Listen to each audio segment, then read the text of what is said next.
कपड़े धोने वाली बहू।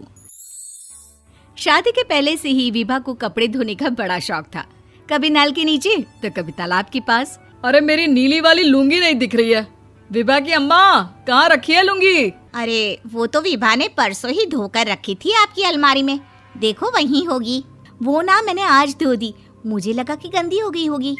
अरे कैसे गंदी हो गई थी? उसे तो मैंने पहना भी नहीं। हे भगवान, इस लड़की के कपड़े धोने की आदत से परेशान हो गया हूँ मैं।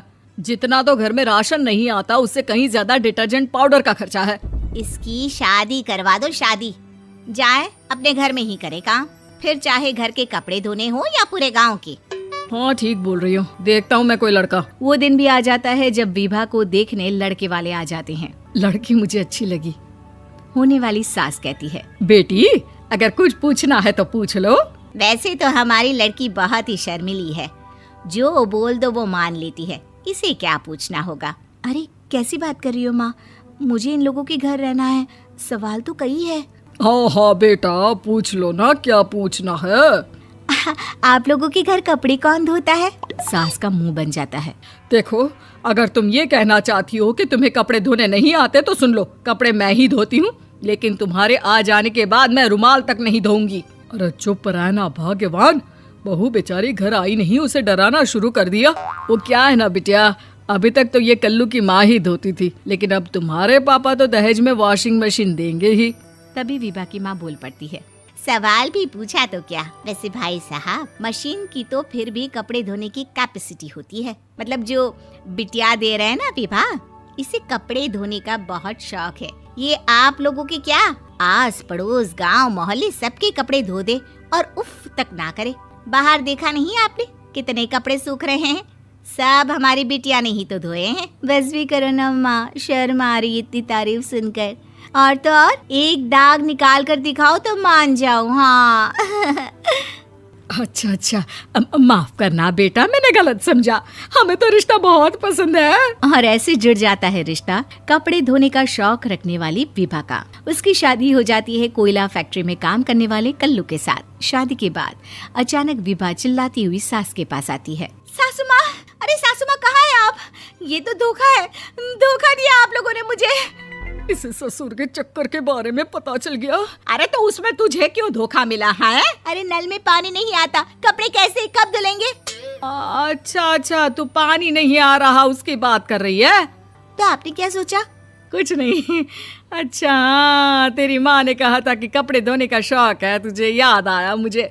शौक बोलकर कपड़े धोने वाले मेरे जुनून को कम ना आके सासू माँ, कपड़ा धोना मेरा गुरूर है। तभी पति भी वहाँ आ जाता है। अभी मैंने इसे सनी देओल की फिल्म दिखाई है, उसी के डायलॉग मार रही है माँ। अच्छा सुन, साफ बता रही हूँ, पानी सुबह 4 से 6 और शाम को 10 से 12 आता है, समझी? विभा टाइमिंग सुनकर हैरान हो जाती है। ये क्या भूतों का मोहल्ला है? सुबह 4 बजे उठकर कौन कपड़े धोता है? 4 बजे टंकी में पानी जाता है, फिर सारा दिन धोना ना, किसने मना किया? अरे कैसी बात कर रही हैं? 200 लीटर की टंकी में कितने कपड़े धो लूंगी मैं? सुबह ही उठ जाऊंगी मैं। अब क्या था, विभा सुबह 4 से लेकर रात के 12 बजे तक कपड़े ही धोती रहती। एक रोज सास पड़ोस से निकलकर कहीं जा रही होती है कि साथ वाली कहती है, हाँ कल्लू की माँ, जरा ये बताओ कि 2 साड़ी है, 2 ब्लाउज और एक पेटीकोट और एक नाड़े वाला लंबा कच्छा। हाँ तो? अरे तो क्या, कितना लोगी धुलाई ये बताओ। धोबन दिख रहे हैं हम क्या? हमारे पति सरकारी नौकरी से अभी रिटायर हुए हैं और बेटा सुपरवाइजर है कोयला फैक्ट्री में। धोबन समझ रखा है हमें। हाय रे कल्लू की अम्मा, माफ कर दो, वो तो मोहल्ले में यही सब बता रहे थे कि तुमने बहू को कपड़ा धुलवाने के काम में लगा दिया है। सास को पड़ोसन की बात सुनकर गुस्सा आ जाता है। वो घर पहुंचती है जहां घर के बाहर ही इतने सारे कपड़े सूख रहे होते हैं जितने कि किसी धोबन के घर पर। अरे ओ कल्लू की दुल्हन, बाहर निकल। माँ जी यहीं आ जाओ, बाथरूम में चादर धो रहे हैं हम। अरे अभी हम धोते हैं, तुमको बाहर निकलो। ये आस पड़ोस वाले बोल रहे हैं कि हम बहू से कपड़े धुलवा कर उसे कपड़ा धोने वाली बना दिए हैं। अरे छोड़ो ना माँ जी, किन लोगों की बातों में आती हो? आस पास के लोगों का तो काम ही होता है कि वो किसी तरह सास बहू को लड़ा दे। बहू सारे घर के कपड़े धोती है, ये क्या कम है? बोलिए। सास को भी लग जाता है कि वो बहू का ये सनकीपन नहीं छुड़वा सकती, इससे अच्छा है कि खुद ही चुप हो जाए। एक रोज सास और बहू मंदिर जाते हैं, जहाँ सास की साड़ी वहाँ खड़ी भीख मांगने वाली से मिलती है। माँ जी क्या बात है, आपकी साड़ी उस भिखारन से कितनी मिल रही है ना? हाँ हाँ देखो तो, दोनों की साड़ी मिल रही है। क्या बात है कल्लू की अम्मा, तुम खुद को तो अफसर की बीवी बताती हो और ऐसी सिंपल सी प्लेन साड़ी पहनकर घूमती हो। सिंपल और प्लेन नहीं है ये साड़ी। तो क्या सोने के धागे से फूल बने हैं?